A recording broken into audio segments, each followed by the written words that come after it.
Boy, this isn't really exactly what it used to be. Now that they do deals all the time and people aren't, like, interested in going out at 2 in the morning. Yeah. Yeah. Which is probably good. You don't hear about as many tramplings now. So. Yeah, thank goodness. Tickle Me Elmo isn't killing people anymore.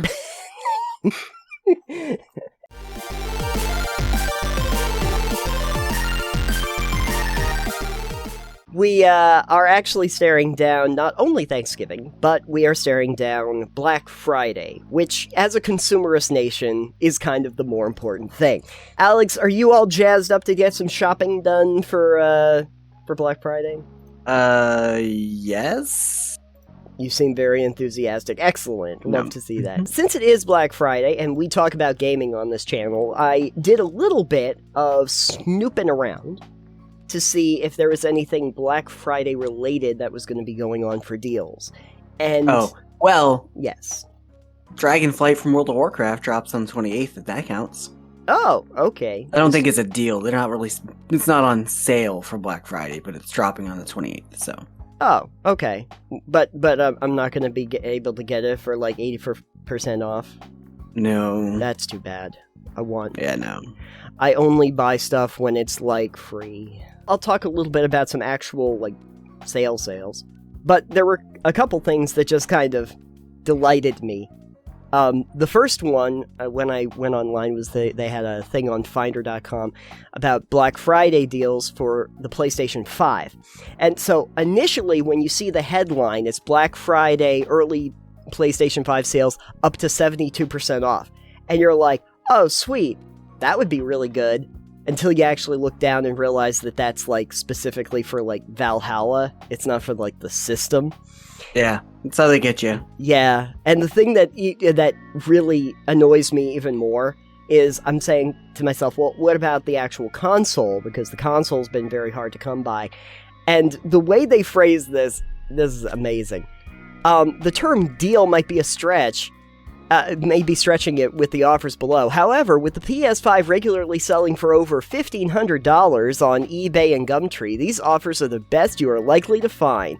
It's like, well, there's a way to look at it. So when they're talking about deals, they're talking about like $900 packages for the PlayStation 5. Now, for the uninitiated, I must explain to you the retail value on a PlayStation 5, the one that actually, like the bigger one that actually has the CD slot and everything, is like $500. That's the MSRP. So when they're telling you that there's a deal for $900, no, it is not.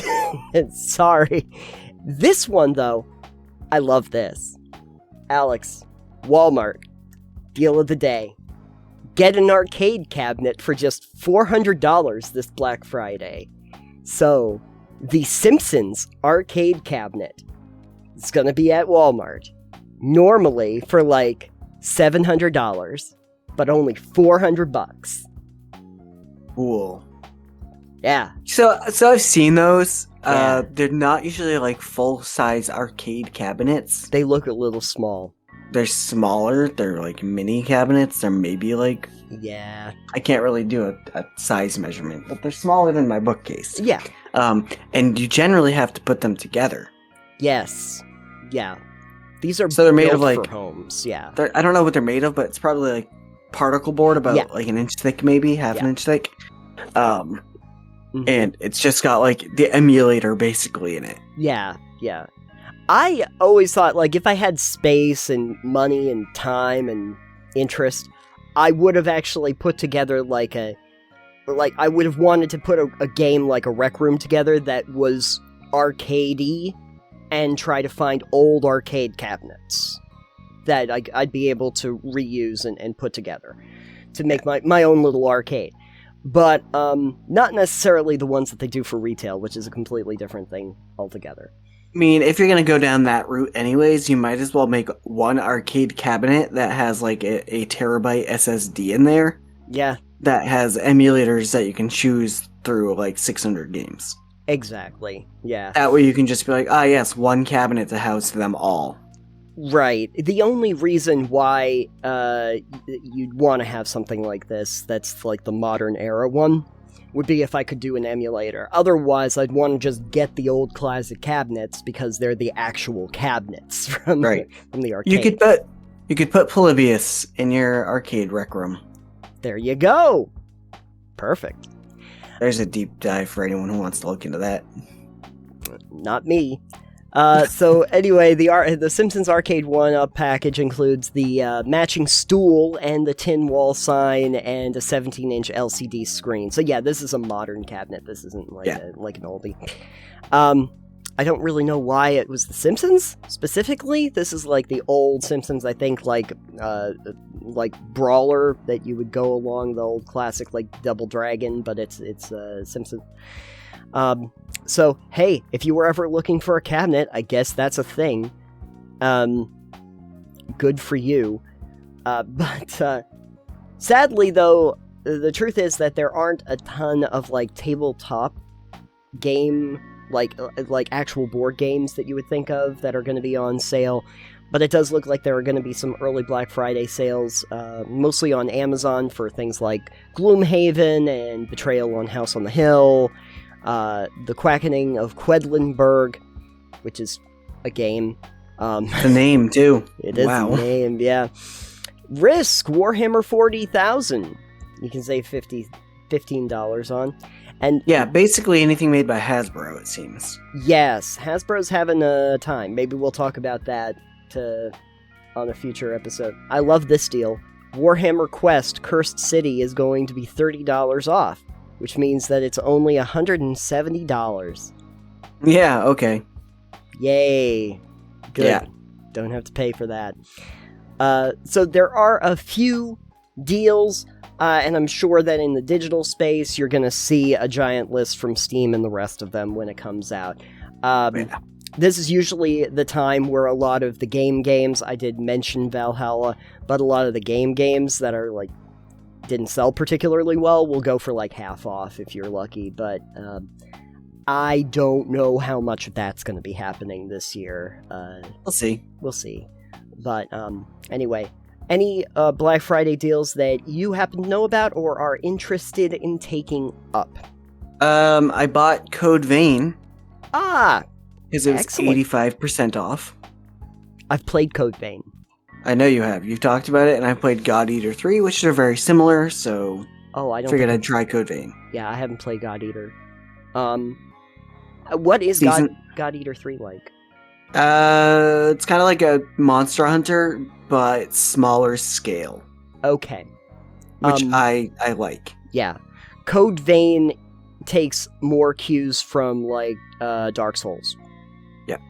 A few. Not enough that it ruined my fun. Yeah. That's the thing. I imagine if the combat is anything like God Eater, then it's a lot more fast-paced. Because it says a hack and slash. It's not nearly as regimented, the combat. The framework of the levels is going to remind you of a Souls-like. But the hopefully better traversal.